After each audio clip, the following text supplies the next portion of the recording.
అదేవిధంగా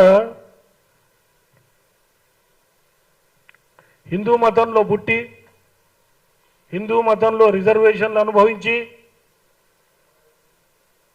మీ ఫ్యామిలీలో రిజర్వేషన్ ద్వారా ఎంబీబీఎస్ సీట్లు పొంది రాజమండ్రిలో ఇప్పుడేమో దళిత క్రిస్టియన్ల వైపు మొగ్గు చూపావు. అంటే దీన్ని బట్టి నాకు చాలామంది ఇక్కడ నా మిత్రులు దళితులు వచ్చారు. నా మిత్రులు నా వెంబడే ఉంటారు, మాదిగ సామాజిక వర్గం చెందిన వాళ్ళు. ఈయన దళిత క్రిస్టియన్ వైపు పోయి హిందూ దళితులు, హిందూ బీసీలు వీళ్ళందరికి కూడా వ్యతిరేకంగా మాట్లాడుతున్నారు. చాలామంది హిందూ దళితులు నాకు ఫోన్ చేశారు. వారు ఏమన్నారంటే, ఆయన ఎంఆర్పిఎస్ ఉద్యమాన్ని మేము గౌరవించాం, ఎంఆర్పిఎస్ ఉద్యమంలో సహాయం చేశా నేను పర్సనల్గా. మా ఆఫీస్కి మందకృష్ణ గారు వచ్చారు, మేడి పాపయ్య మాదిగ దానికి సాక్ష్యం.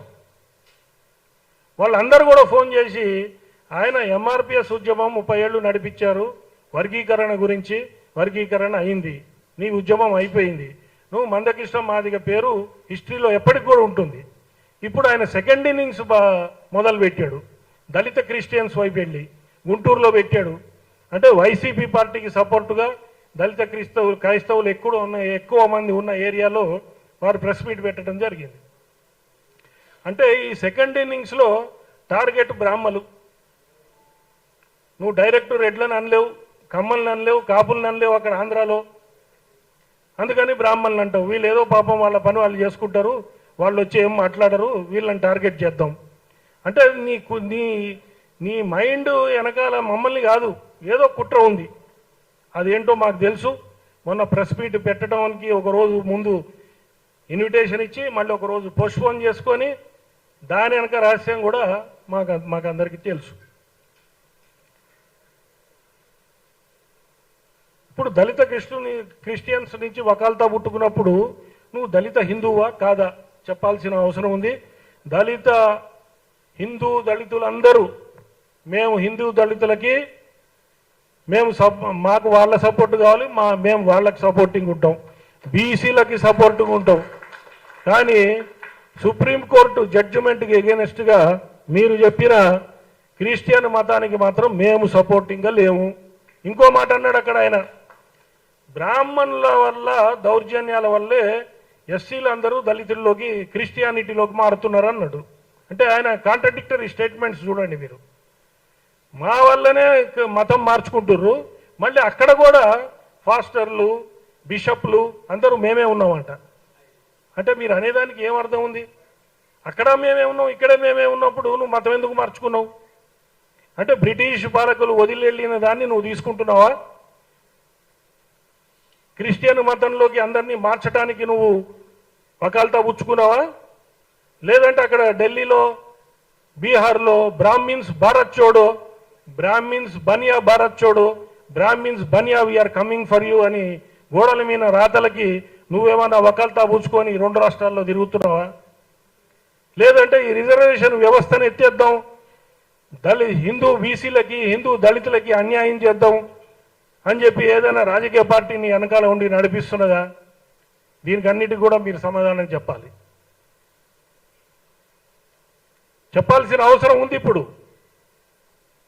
మీకు పద్మశ్రీ అవార్డు కులాల మధ్యలో చిచ్చు పెడుతున్నారు.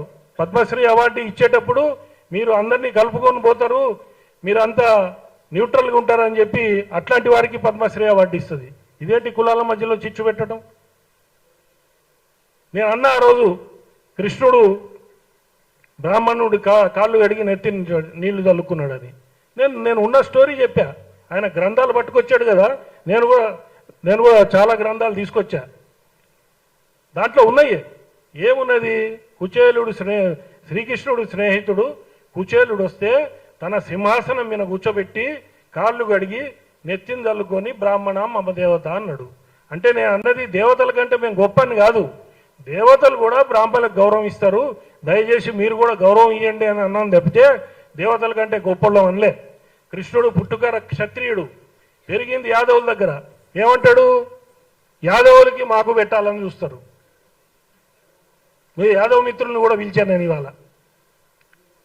అంటే నువ్వు కులాల మధ్యలో చిచ్చు పెట్టాలని చూస్తున్నావు.